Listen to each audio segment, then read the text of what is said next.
Our bodies run on electricity, so why are we only talking about hydration? This section is from a book called The Miraculous Properties of Ionized Water by Bob McCauley.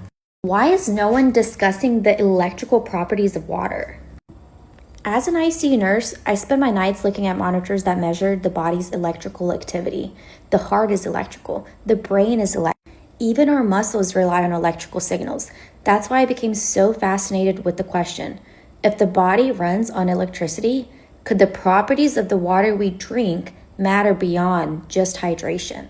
Strong, fresh, ionized water charges the body because it contains large amounts of electrons that encourage electrical activity in the body. The more alive something is, the more it is moving from the dense matter of the nucleus and protons to the world of light and electrons. That's why we call electrolyzed reduced water living water, because it has the ability to donate electrons. The food and water that we consume should contain substances that promote electrical activity because they provide us with energy and charge the body's internal battery. It's able to donate those electrons because of that negative charge that the water has. As it says here, ionized water also has a negative charge, or ORP, which stands for oxidation reduction potential, that promotes electrical activity in the body. When the body is charged and has a sufficient amount of electrical activity, we feel energetic. The brain cannot operate without electrical activity. Every thought we have produces a miniature electrical storm in various areas of the brain depending on what the thought is. As we stimulate electrical activity in the brain by consuming substances that encourage electrical activity, we are able to think more clearly. It is this constant recharging in the body through raw foods and ionized water that helps keep us young, active, and disease-free. The substance that puts a charge in the body does so in the form of small amount of energy measured in millivolts. So that's how you measure the ORP, is through something called millivolts. It doesn't make us want to bounce off the walls or spring 5 blocks. Thus, we should not confuse the two.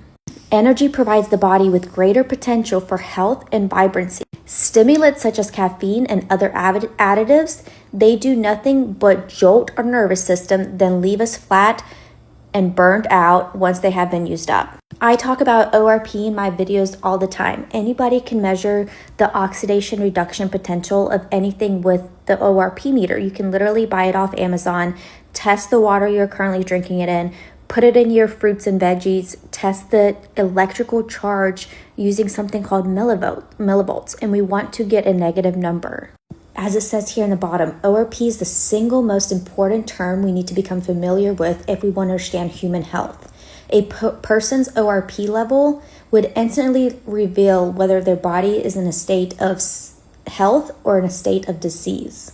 Maybe the question needs to stop being how much water are we drinking, but what kind of water are we putting into our body and what kind of water are we drinking?